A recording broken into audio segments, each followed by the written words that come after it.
Introspect करने की ज़रूरत पीडीपी को है। ये जो 2024 का इलेक्शन था उसमें लोगों ने अपनी बात की और जो पीडीपी ने इतने बरस तबाही मचाई जम्मू कश्मीर में, उसका रिजल्ट था वो। हम लोगों ने अगर कोई गलतियां की उसके लिए हमने माफ़ी मांगी, लेकिन आज तक महबूबा जी ने कभी अपने मुंह से माफ़ी नहीं मांगी और हम लोगों को उसकी सज़ा 2014 में मिली।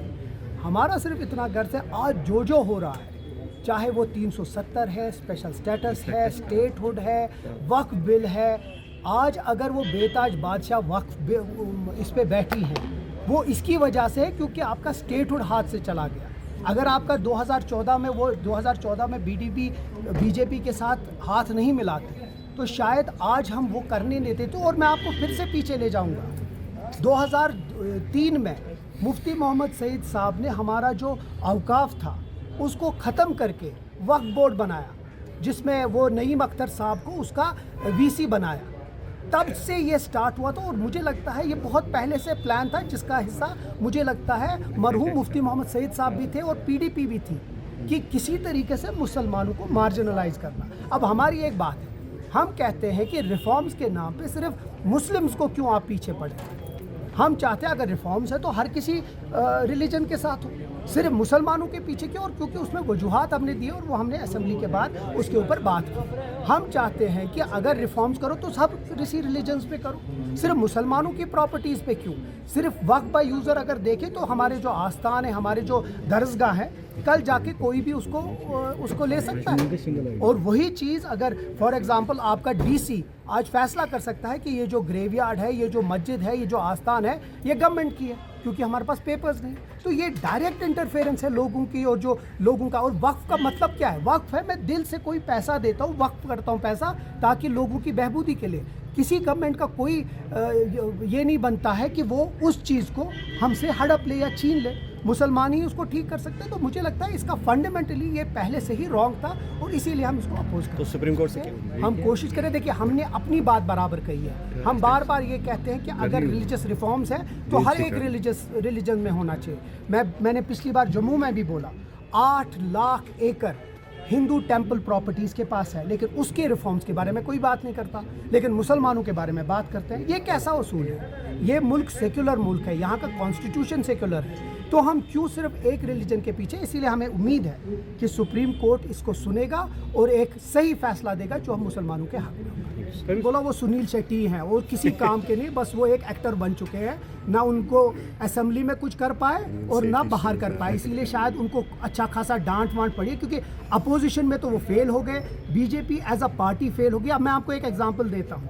अगर आपने याद होगा कि जब असेंबली शुरुआत हुई तो जल शक्ति स्कैम के बारे में हर एक बीजेपी मेंबर उठ के बात कर रहा था, और जब हमने हाउस कमेटी बनाई यही बीजेपी वाले उसके खिलाफ हो गए। तो इससे आपको पता चलता है कि इनके कॉल और फेल में कितना फ़र्क है। बीजेपी इन इंसेप्शन फेल हो चुकी है, उन्हें 10 साल में जम्मू कश्मीर को तबाह किया है और पिछले 5 साल में जो तबाही थी उससे ज़्यादा उन्हें डबल कर दिया। और अब क्योंकि अब वो कुछ कर नहीं सकते, सिर्फ जम्मू कश्मीर को डिस्ट्रॉय और डिस्ट्रक्शन की तरफ ले रहे हैं। हम कोशिश कर रहे हैं, हमने 5 साल का हमें मैंडेट है, जो हमने वादे किए, अगर वो हमारे मैनिफेस्टो के पीछे है, जो हमने वादे मैनिफेस्टो में किए हैं, 5 साल में हम ज़रूर उसको कंप्लीट। जवाब दे दिया कि इसकी तबाही 2003 में मुफ्ती मोहम्मद सईद साहब ने ही की, जब एक औकाफ को इन लोगों ने ट्रांसफॉर्म कर दिया वक्फ में और एक गवर्नमेंट कंट्रोल दिया। नहीं तो अभी तक इसका जो कंट्रोल था वो लोगों के हाथ में था, लोग चुनते थे। अब जो तबाही उस वक्त की, देखिए 2 बहुत बड़ी तबाहियाँ की, एक जो 2014 में उन लोगों ने बीजेपी के साथ हाथ मिला, और दूसरा 2003 में जब उनने इस औकाफ को वक्फ बोर्ड में बदला दिया, और वो तबाही लोग कभी भूलेंगे। सबसे बड़ी बात है, असेंबली में हम अपोजिशन कर सकते थे, असेंबली से हम बात ले सकते थे। इस पूरे मुल्क में ये हर जगह आयान है, हर एक स्टेट में ये पता है कि जम्मू कश्मीर की जो असेंबली है उसमें 3 दिन कोई भी बिजनेस नहीं हुआ, क्योंकि जो वक्त अमेंडमेंट बिल था वो मुसलमानों को और यहाँ के माइनॉरिटीज़ के खिलाफ था। इससे ज़्यादा शायद कन्वे एक मैसेज इस मुल्क में हम नहीं कर सकते थे। उसके साथ साथ जब स्पीकर साहब ने अपनी बात करी, उसने ये कहा कि मैं सेंस ऑफ हाउस समझता हूँ, और वो रिकॉर्ड में है, उसने एक्सपेंज नहीं किया है जो भी बात हुई असेंबली में। इसका मतलब है in the annuls of history जो जम्मू कश्मीर की असेंबली है उसमें ये आया है कि हम लोगों ने इसके खिलाफ एक बात उठाई, स्पीकर साहब ने उसके बारे में बात की, और उसके साथ جس طرح میں نے اسمبلی جموں میں بولا کہ اب یہ جو جنگ ہے اس کو آگے لڑنی ہے اور وہ نیشنل کانفرنس سپریم کورٹ میں لڑے گا اور انشاءاللہ جیت کے ہم آئیں سر گے. مفتی جی کے اور مفتی سید صاحب کی اور محبوبہ جی کی وجہ سے ہم اس تباہی میں ہیں.